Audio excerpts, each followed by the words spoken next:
Bismillahirrahmanirrahim. Assalamualaikum warahmatullahi wabarakatuh.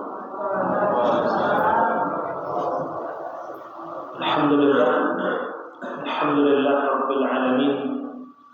Wa bihi nasta'inu umuri dunya waddin. May yahdihillahu fala mudilla lahu wa may yudlil fala hadiya lahu. Asyhadu an la ilaha illallah wahdahu la syarika lahu wa asyhadu anna Muhammadan 'abduhu wa rasuluh.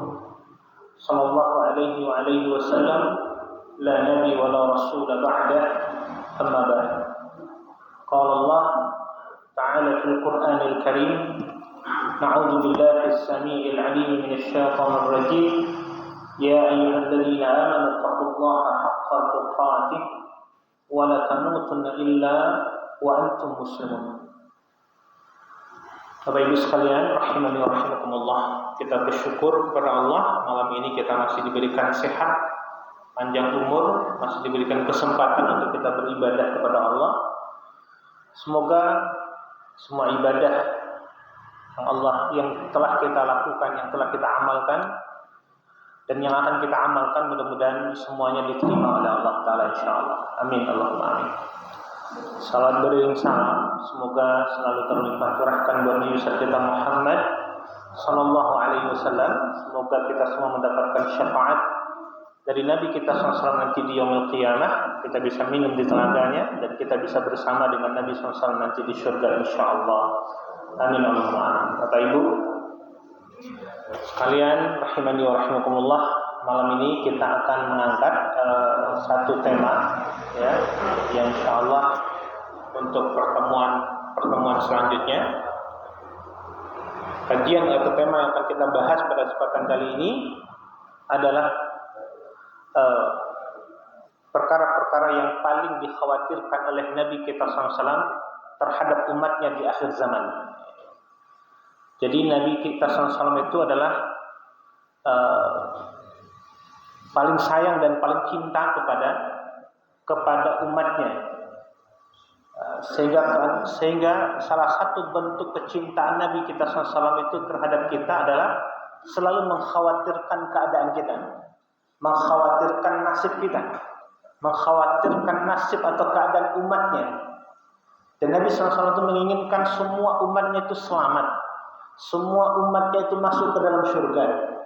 Ini keinginan terbesar Nabi kita sallallahu alaihi wasallam. Bahkan sampai di akhir-akhir hayatnya pun masih mengingat dan kemudian mempertanyakan bagaimana keadaan umatnya.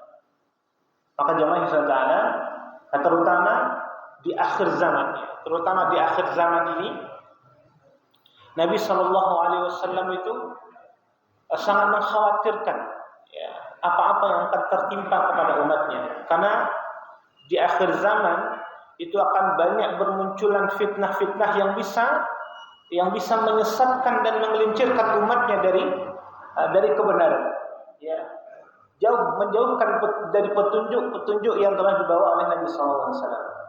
Secara umum ada dua fitnah yang akan muncul, akan menyerang atau kemudian yang selalu menghantui kaum muslimin, ya, terutama di akhir zaman ini.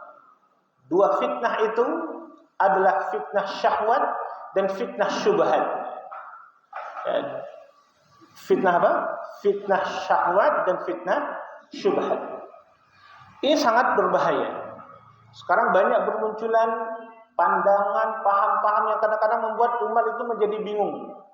Apalagi kemudian akan banyak bermunculan ulama-ulama ulama-ulama yang jahat, ulama-ulama yang kemudian mereka menggelincirkan umat.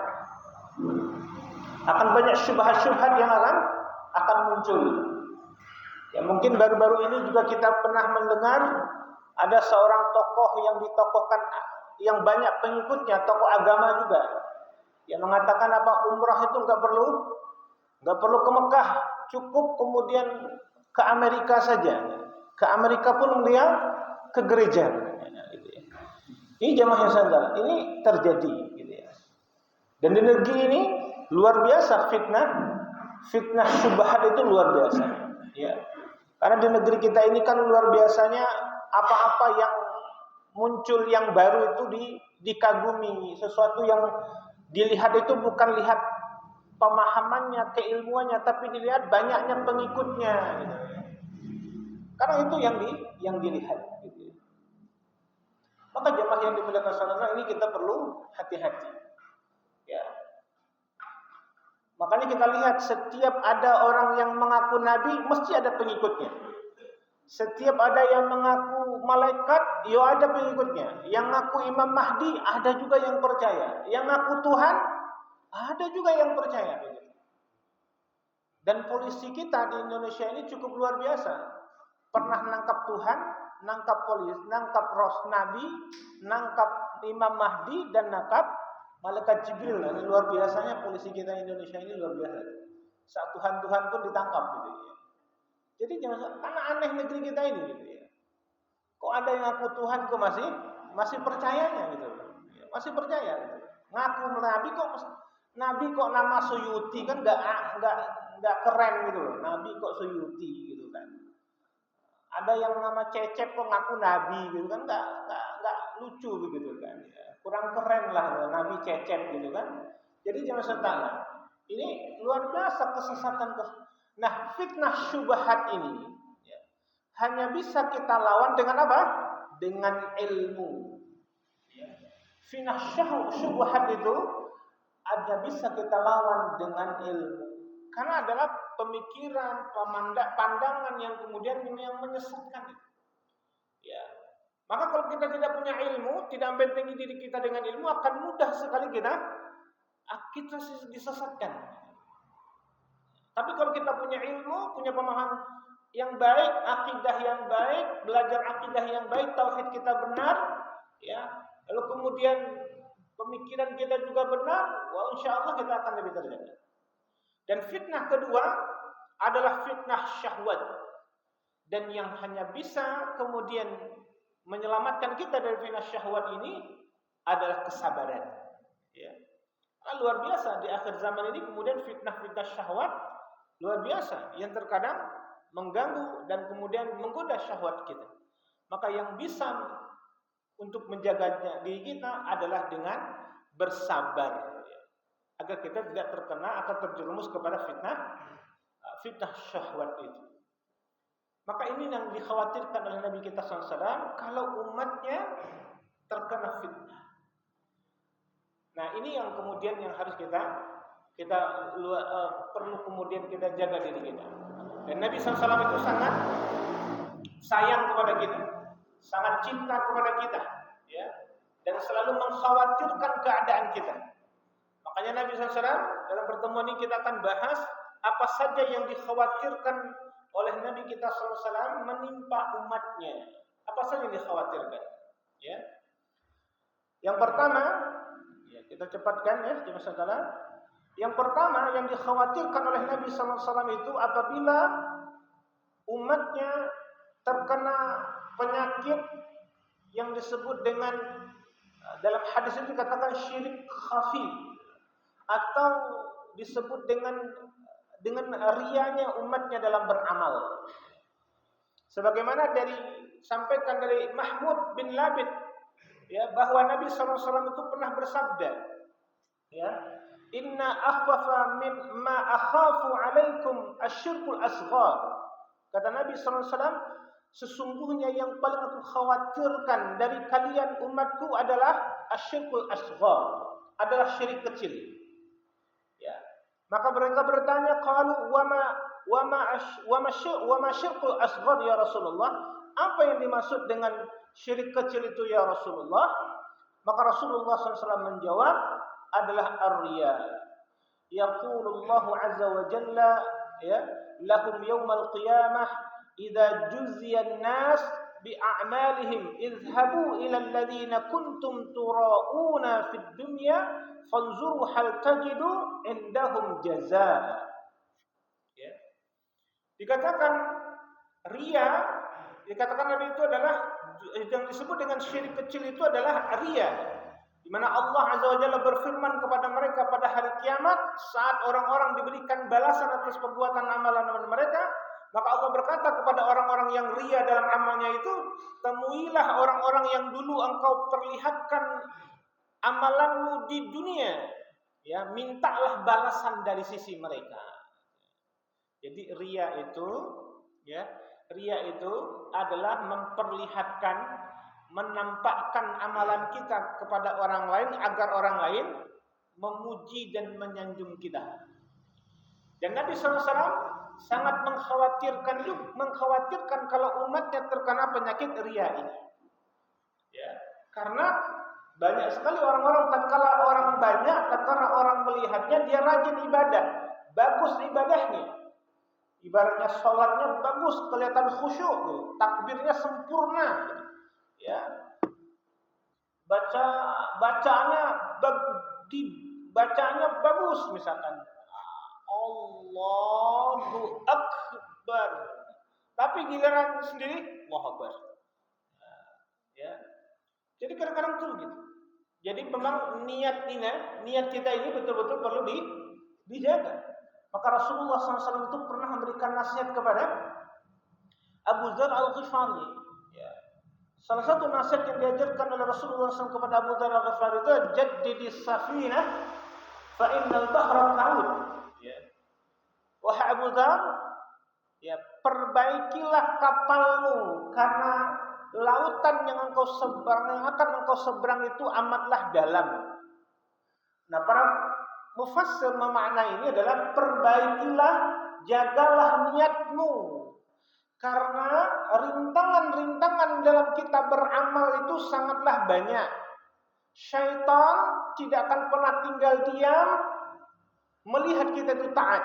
Syaitan tidak akan pernah ridha kalau amalan-amalan kita itu diterima oleh Allah Ta'ala. Ya. Maka kata Imam Ibnu Qayyim Al-Jauziyah rahimahullah, seperti yang sering kita ingatkan, dia akan goda kita dalam amalan kita. Dengan apa? Dengan 3 hal. Pertama, digoda kita agar ria dalam beramal. Agar kita memperlihatkan amalan kita kepada orang lain. Agar orang lain memuji dan menyanjung kita, takjub kepada kita. Seandainya kita selamat dengan godaan yang pertama ini, digoda kita dengan sum'ah. Apa itu sum'ah? Memperdengarkan atau menceritakan kebaikan kita kepada orang lain agar orang lain menyanjung dan memuji kita. Dan yang ketiga, yang dikhawatirkan atau yang digoda oleh syaitan kepada kita dalam beramal adalah sifat ujub. Memunculkan sifat ujub dalam diri kita tatkala kita beramal. Munculkan pada diri kita agar kita bangga dengan kesolehan kita, bangga dengan kebaikan kita, bangga dengan amalan kita, merasa diri kita lebih baik, merasa diri kita paling pintar, merasa diri kita lebih taat kepada Allah Ta'ala. Ini akan digoda oleh syaitan. Ya. Jadi jamaah yang dimuliakan Allah Ta'ala, sifat ria ini sangat dikhawatirkan oleh Nabi SAW. Maka jaga niat kita dia dalam beramal, dalam beribadah. Yang terkadang jamaah yang dimuliakan oleh Allah Ta'ala, untuk terkait menjaga niat ini perjuangannya tidaklah gampang. Ya, tidaklah gampang. Maka begitu itulah yang dikhawatirkan oleh Nabi kita sallallahu alaihi wasallam. Ya, bahkan dijelaskan dalam satu hadis, suatu ketika ada seorang sahabat, ada beberapa sahabat keluar berjalan bersama Nabi SAW. Lalu antara sahabat ini bercerita tentang dahsyatnya nanti kejahatan Masih Dajjal di akhir zaman. Maka Nabi SAW berkata, maukah kalian aku tunjukkan atau tahukah kalian apa-apa yang lebih aku khawatirkan dari buruknya fitnah Dajjal? Apa itu ya Rasulullah? Maka Rasulullah SAW mengatakan, asyirkul asghar adalah atau asyirkul khafi, ada syirik kecil atau syirik yang tersembunyi yang disebut dengan riya. Jadi riya itu syirik terhadap manusia, adapun ujub itu syirik dengan diri sendiri. Ya. Maka jemaah yang dimuliakan oleh Allah Ta'ala, hati-hati kita dengan riya ini, karena riya itu bisa menggugurkan amalan kita, ya, menggugurkan pahala ibadah kita. Bukankah Nabi SAW menjelaskan dalam satu hadis, Ada orang-orang yang beramal dengan amalan yang besar, tapi menjadi kecil karena salahnya niatnya, karena riyanya dalam beramal. Ada orang yang berperang di jalan Allah, kemudian dia mati, ya, yang anggapannya dia itu adalah syahid, ya, lalu kemudian di akhirat Allah tanya, apa yang kamu lakukan di dunia? Saya telah melakukan jihad fisabilillah, jihad membela agama, dan aku mati di dalam peperangan itu. Dan aku lakukan itu karena engkau ya Allah. Apa kata Allah? Kadzabta, kau pendusta. Kau lakukan itu bukan karena aku, tapi agar engkau dianggap pemberani. Maka orang ini dilemparkan ke dalam neraka. Ada yang kemudian ahli ilmu, ada orang yang ahli Quran. Lalu kemudian jamaah Allah, kemudian ditanya, apa yang kamu kerjakan di dunia? Maka dia mengatakan, saya kemudian ahli ilmu, atau kemudian dia ahli Quran, yang kemudian selalu baca Quran dan lakukan itu karena engkau ya Allah. Kau pendusta, kau lakukan itu bukan karena aku, tapi agar engkau dianggap orang yang pintar baca Quran, atau orang yang qari. Dilemparkan orang itu ke neraka. Yang ketiga, ada orang-orang yang rajin sedekah, ya, rajin berderma, rajin berinfak. Tatkala ditanya, apa yang kamu lakukan di dunia? Oh, saya selalu bersedekah, rajin sedekah. Dan aku lakukan karena engkau ya Allah. Allah pun mengatakan, kau pendusta, karena engkau lakukan itu bukan karena aku, tapi ingin dianggap orang dermawan. Maka artinya kita lihat di sini, ya, pentingnya menjaga niat itu, ya, agar hanya mencari ridha dari Allah Ta'ala saja, ya, mencari ridha Allah Ta'ala saja. Jamaah yang dimiliki Allah, karena begitu haluslah permainan syaitan dalam menggoda kita, ya, menggoda kita. Karena ingatlah jamaah Allah, apabila kita beramal dengan ingin dilihat disanjung oleh manusia, maka nanti Allah akan perlihatkan niat kita itu di hadapan manusia. Maka ini yang jamaah Allah, yang dikhawatirkan oleh Nabi kita SAW menimpa kita, karena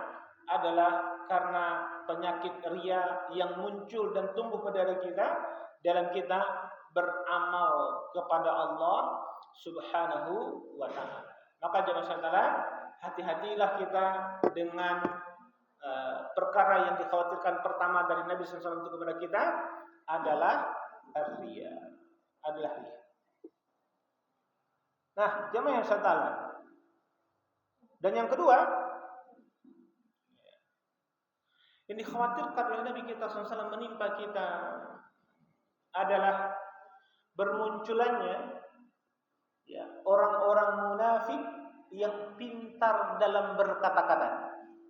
Bermunculannya orang-orang munafik yang pintar bicaranya. Ya. Nabi SAW mengatakan apa? Dari Umar bin Khattab radhiyallahu anhu, anna Nabi sallallahu alaihi wasallam qala, ya, Nabi sallallahu alaihi wasallam bersabda, apa kata Nabi sallallahu alaihi wasallam? Inna akhafa ma akhafa ala ummati kullu munafiqin alimil lisan. Ya, sesungguhnya yang telah kukhawatirkan atas umatku, kata Nabi sallallahu alaihi wasallam, adalah setiap munafik yang pandai berbicara. Orang-orang munafik yang pandai berbicara. Apa itu orang munafik? Orang munafik itu apa? Apa Ibu? Ada yang tahu apa itu munafik? Apa dari makna dari kemunafikan? Hah? Apa? Jadi munafik itu kalau menurut istilah syar'i itu adalah munafik itu adalah menampakkan keislaman dan kebaikan tetapi menyembunyikan kekufuran dan kejahatan. Itu mana? Jadi munafik itu adalah menampakkan keislaman atau keislamannya atau kemudian kebaikan di hadapan orang lain atau di orang-orang beriman, tapi kemudian dia menyimpan kekufuran atau kejahatan. Nah, ini orang munafik. Dan ini sangat berbahaya. Orang munafik yang seperti ini dibenci oleh Allah. Makanya kemudian sampai dikatakan innal munafiqina fi darqi asfali minan nar. Ya, sungguhnya orang-orang munafik itu ditempatkan pada tingkatan yang paling rendah dari neraka. Maka jangan sekali-kali kalian jangan kamu sekali-kali tidak akan dapat menolong mereka. Ya. Nah, orang munafik itu Bapak Ibu sekalian ada dua. Ya, dalam agama kita munafik itu terbagi dua. Ya. Jadi bahayanya sifat munafik. Makanya musuh yang paling bahaya itu adalah orang-orang munafik ini. Ya. Kalau ketemu kita baik menampakkan keislaman, tapi apa? Dia menginginkan kehancuran atau kemudian benci terhadap kita. Kemudian apa? Dia mencari sisi-sisi jelek kita. Nah, ini orang munafik, menampakkan keislaman, menampakkan kebaikan, tapi dia menyimpan kejahatan atau keburukan atau kekufuran pada dirinya. Ya. Bahkan jamaah saudara, inilah orang munafik. Ya, ini orang munafik. Nah, orang munafik itu ada dua. Ada munafik i'tiqadi, ada orang munafik amali. Munafik i'tiqadi ini jamaah ta'ala adalah disebut juga dengan munafik besar. Ya, munafik besar di mana pelakunya keluar dari api neraka, keluar dari Islam. Ya. Jadi pelakunya atau orang-orang yang munafik i'tiqadi ini adalah mengeluarkannya dari Islam. Ya. Jadi dia menampakkan keislaman tetapi menyembunyikan kekufuran. Nah, jenis munafik ini mengeluarkan pelakunya dari Islam dan dia akan berada pada kerak-kerak api neraka. Ya. Misalkan dia mendustakan Rasulullah SAW, ya, dan mendustakan sebagian dari apa yang beliau SAW bawa, membenci Rasulullah SAW atau membenci sebagian apa yang Rasulullah SAW bawa, merasa gembira dengan kemunduran umat Islam dan tidak senang dengan kemenangan umat Islam. Nah, ini orang-orang munafik i'tiqadi. Coba Pak.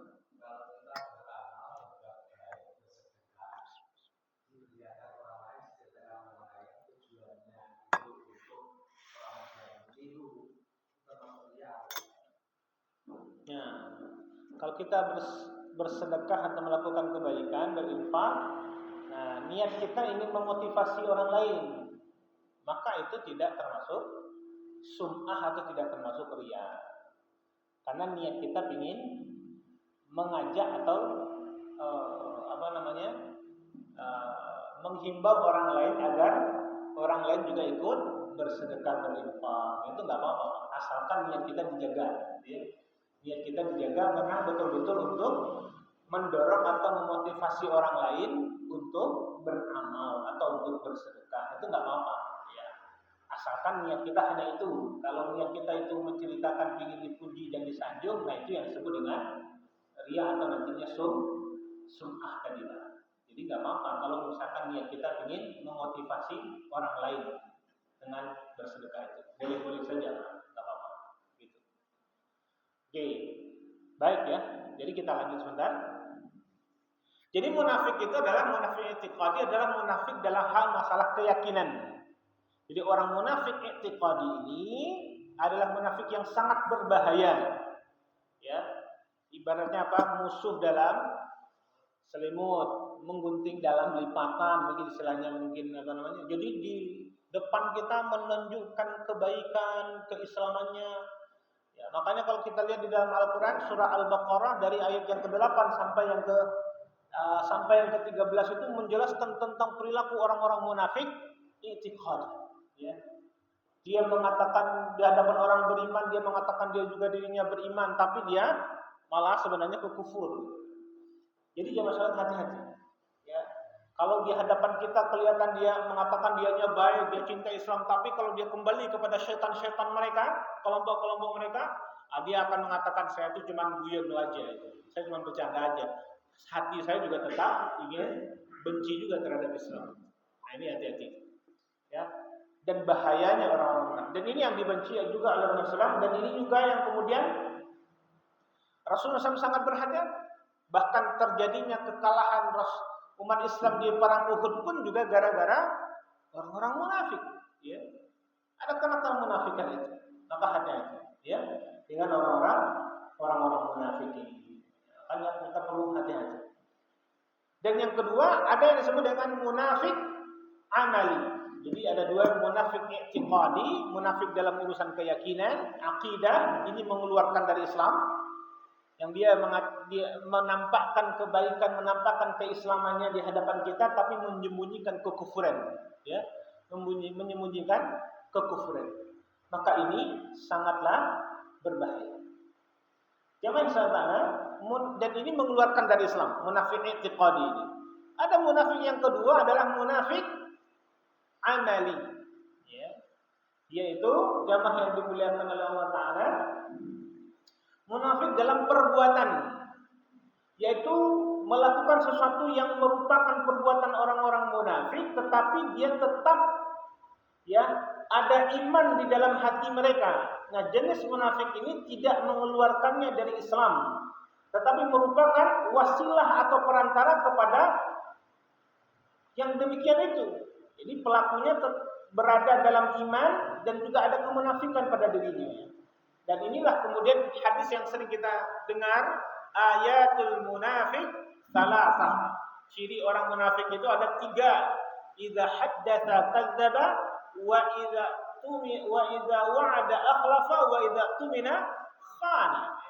Jadi orang munafik itu ada 3. Jika bicara bohong, jika berjanji mengingkari, dan apabila dipercaya dia berkhianat. Dalam riwayat yang lain ada mengatakan itu ada 4. Jadi dikatakan adalah arba'u ma kunna fihi kana munafiqan khalisan. Ada 4 hal yang jika terdapat pada diri seseorang, maka dia menjadi orang munafik sejati. Apa itu? Ya, pertama, jika dia dipercaya dia berkhianat, jika dia bicara dusta, jika berjanji mengingkari, dan jika dia bertengkar dia melewati batas. Ya. Nah, dia bertengkar melewati batas. Jadi jangan salah, jadi perbedaan antara munafik besar tadi, i'tiqadi, dengan munafik kecil tadi. Munafik besar mengeluarkan pelakunya dari Islam, dari agamanya, sedangkan munafik kecil itu tidak mengeluarkannya. Munafik besar adalah perbedaannya yang lahir dengan yang batin dalam hal keyakinan, sementara munafik kecil tadi atau amali tadi perbedaannya yang lahir dengan yang batin dalam hal perbuatan, bukan dalam hal masalah keyakinan. Dan nifak besar, dan ketiga, nifak besar tidak terjadi pada seseorang mukmin, sedangkan munafik kecil bisa. Nifak besar tidak terjadi dari seorang mukmin, sedangkan munafik kecil bisa terjadi kepada orang mukmin. Pada umumnya munafik besar tidak bertaubat. Seandainya pun dia bertobat, maka ada perbedaan pendapat para ulama, diterimakah taubatnya atau tidak. Jadi berbeda dengan munafik kecil ini. Maka jangan salah, inilah yang disampaikan oleh para ulama terkait juga dengan masalah munafik ini. Maka ini yang kita khawatirkan, yang dikhawatirkan Nabi SAW, kalau menimpa kita atau banyak di hadapan kita ada orang-orang munafik yang pintar berbicara, terutama munafik i'tiqadi ini. Dia mengaku Islam, mengaku orang beriman, mengaku orang baik, tapi dia menyembunyikan kekufuran, menginginkan hancurnya keislaman.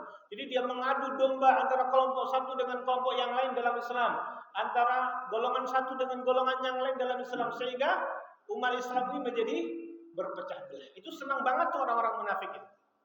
Ya, orang-orang munafik itu ya, bahaya, apalagi seperti orang-orang jil gitu ya, itu adalah orang-orang munafik i'tiqad, ya.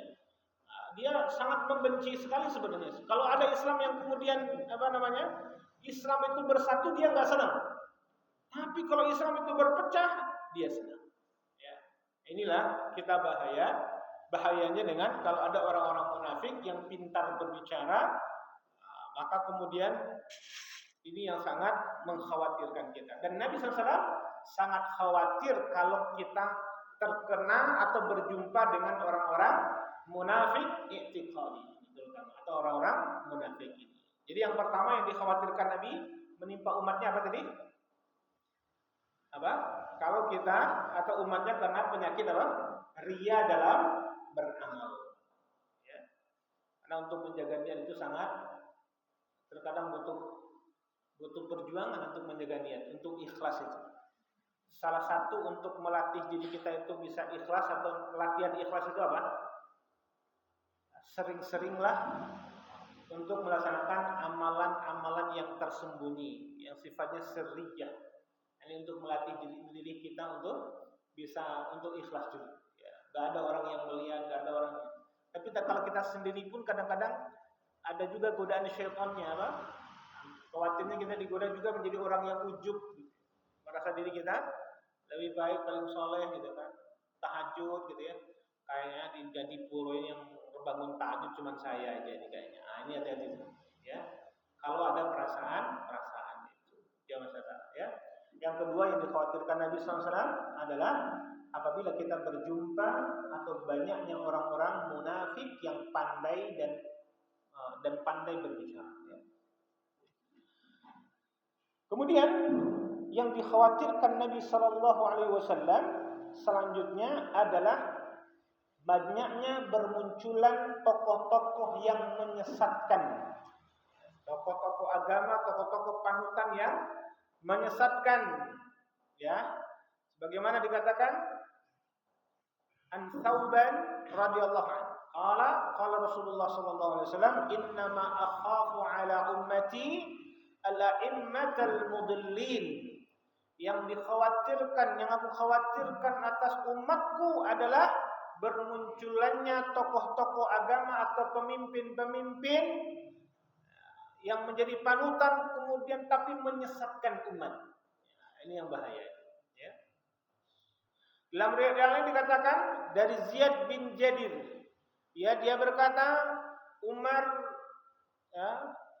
radhiyallahu anhu berkata kepadaku, apa kata Umar? Hal ta'rifu ma yahdimul Islam?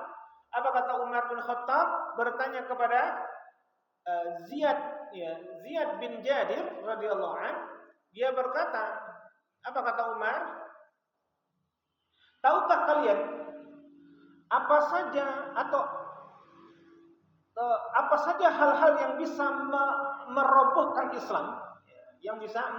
Islam, maka kemudian dikatakan la ya Rasul ya Umar, tidak ya Umar. Maka berkatalah Umar mengatakan yahdimuhu zallatul laim wa jidalul munafiq bil kitabi wa hukmul a'immatil mudillin. Ya, dikatakan oleh Nabi dikatakan oleh Umar bin Khattab bahwa yang menghancurkan atau merobohkan Islam itu adalah tergelincirnya para ulama. Dan termasuk ulama-ulama yang rentan dengan bisa tergelincir itu adalah ulama-ulama yang mendekat kepada penguasa, yang dekat dengan kekuasaan. Ini hati-hati nih. Makanya kemudian kita juga disuruh untuk berhati-hati, jangan mendengarkan fatwa-fatwa para ulama yang dekat dengan penguasa, yang dekat dengan pemerintah, atau mereka diberi jabatan. Para ulama, ya, tokoh agama atau para ulama yang dia jadi panutan, tapi dikasih jabatan, dikasih kemudian pangkat, ya sudah. Ini bisa lupa keulamaannya, bisa hilang keulamaannya. Ulama-ulama yang sudah hubbud dunia, ini bahaya. Ya. Jadi ulama-ulama ini yang mereka tuh berdiri di pintu-pintu api neraka jahanam. Hati-hati. Maka istilahnya kita tuh ulama itu harus oposisi. Ya. Ulama itu harus oposisi. Jadi ulama itu kalau bisa baiknya tidak ngurusin partai. Ya. Nggak ngurusin partai. Nah, ulama itu kadang kalau udah ngurusin partai juga kadang-kadang juga repot juga gitu ya. Nah, yang kalau dia itu berangkatnya dari umat gitu ya, dari pembinaan umat lalu kemudian maju menjadi anggota partai-partai tertentu, ini kadang-kadang bisa hilang keustatannya. Karena apa? Karena buruknya sistem perpolitikan kita, ya. Buruknya sistem perpolitikan kita, karena terkadang kejahatan itu mulai tersistem di negeri kita, ya. Ya, kalau lingkungannya korupsi, masa enggak ikut-ikut korupsi gitu ya. Ini nanti bahaya, ya. Maka jamaah sekalian, yang termasuk yang akan bisa merobohkan dan menghancurkan Islam itu adalah tergelincirnya para ulama atau ahli ilmu, ya. Bahaya, ya. Karena apalagi dia sudah menjadi panutan. Seperti kemudian yang saya katakan tadi, ya, ada seorang, ya kalau saya nggak mau juga mengatakan dia ulama, gitu kan? Siapa namanya? Abah Awas atau siapa namanya? Yang pakaiannya itu kayak sinterklas gitu ya. Itu. Sinterklas sama merah putih itu barang ngerti. Adalah yang mengatakan bahwa jangan saudara, umroh haji itu nggak perlu ke Mekah, ke Amerika aja. Saya aja ke Amerika ke umrohnya, dan saya berangkatnya kalah ke gereja, ini masalah ngeri, ya. Dan jamaahnya banyak banget, ya, jamaahnya. Dan kemudian sholatnya orang-orang di Masjidil Haram, di Masjid Nabawi itu sholatnya orang-orang munafik katanya, ngeri. Mungkin Bapak kalau lihat di di media sosial itu lihat tuh, ya. Dia mengatakan orang-orang umat Islam yang sholat di Mekah itu di Madinah itu sholatnya orang-orang munafik. Wah, ini kan ngeri. Yang kalau yang bicara itu orang awam biasa yang dianggap nggak ada jamaah, nggak ditokohkan, ya biasa mungkin inilah. Tapi ini yang bicara itu adalah jamaahnya banyak, dia ditokohkan, ini kan ngeri. Ada kelompok lagi Islam Bugis, Islam bisa Bugis gitu. Umroh itu haji itu nggak usah jauh-jauh, cukup di Makassar aja atau di Bugis saja. Nah, ini juga ada. Jadi jamaah sekalian ada keadaan-keadaannya, gitu ya. Nah ini jamaah sekalian, ya. Jadi jamaah sekalian yang membuat Islam ini roboh, hancur, atau artinya adalah bisa dapat roboh itu adalah tergelincirnya ahli ilmu. Kemudian yang kedua dikatakan apa?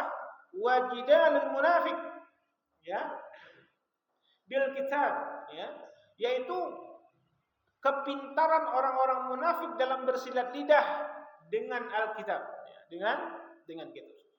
Dan kemudian yang buat sesat itu adalah wa hukmul a'immatil, ya, mudallin, yaitu hukum yang ditetapkan oleh para pemimpin yang kemudian yang hukum tersebut adalah menyesatkan. Ini hati-hati. Jadi zaman ta'ala yang dikhawatirkan Nabi SAW itu menimpa umat adalah apabila banyaknya pemimpin, banyaknya tokoh-tokoh panutan yang seharusnya jadi panutan atau tokoh-tokoh agama yang menyesatkan umat, ya. Yang menyesatkan.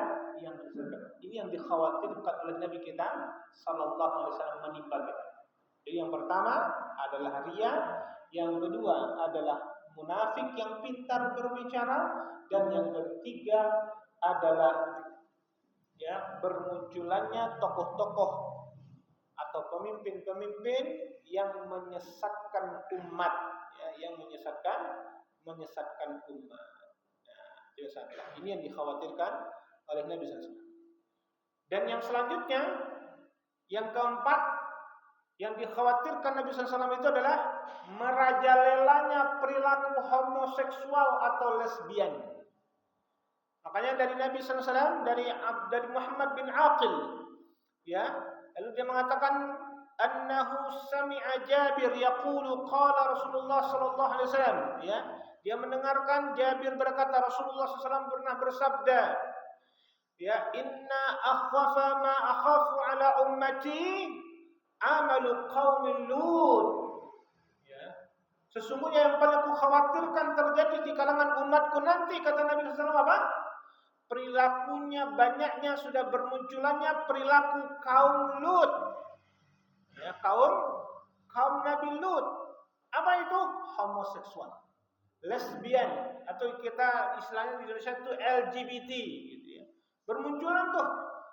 Ya, laki-laki senangnya laki sama laki-laki, perempuan senangnya sama perempuan, laki-laki nikahnya sama laki-laki, perempuan nikahnya sama perempuan. Enggak nafsu dia laki-laki itu melihat perempuan, senangnya sama laki-laki. Maka jemaah ini sudah banyak di negeri kita. Sudah banyak sekali, dan ini kalau terjadi dan kita biarkan, inilah yang termasuk yang akan mengundang turunnya murka Allah. Ya, bencana dari Allah SWT. Kalau kita biarkan, banyak sekali Bapak Ibu sekalian. Ya. Dan saya pernah mengetahui beberapa orang yang kemudian kita lihat itu disampaikan ke orang ini ada nama nggak senang nih sama laki-laki. Senangnya nggak senang sama perempuan, dia itu adalah senangnya sama laki-laki. Dari kalau melihat wajahnya ada di satu di satu tempat itu penampilannya tuh luar biasa. Perawatan wajahnya biar glowing macam-macam gitu ya. Wah, luar biasa. Tapi apa?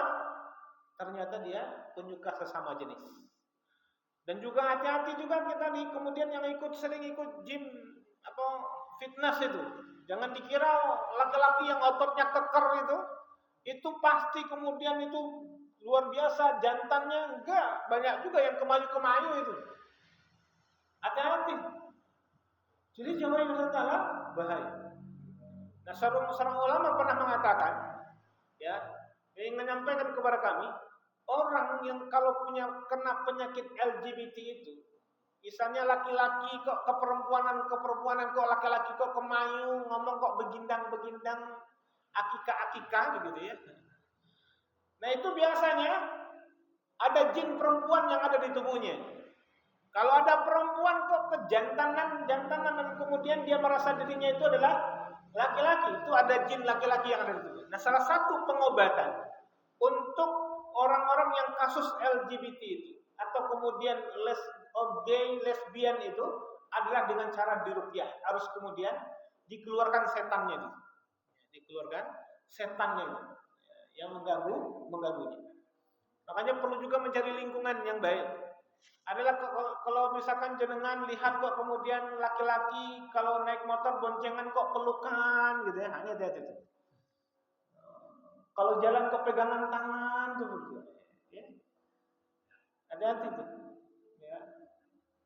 Jangan tertipu dengan wajahnya yang ganteng tapi kadang-kadang gemulai gitu, hati-hati tuh, ya. Begitu juga dengan perempuan.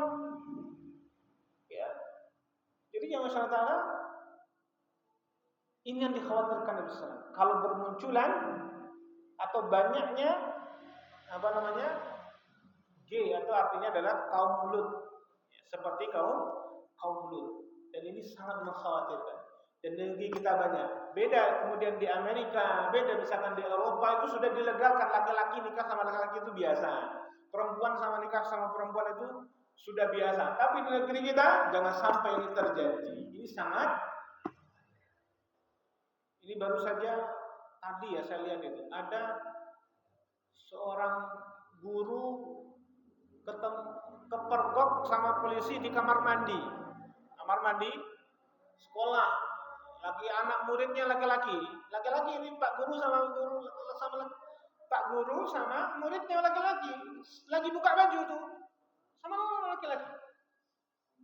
Jadi jemaah saudara ngeri itu, ya, ngeri sekali, ya.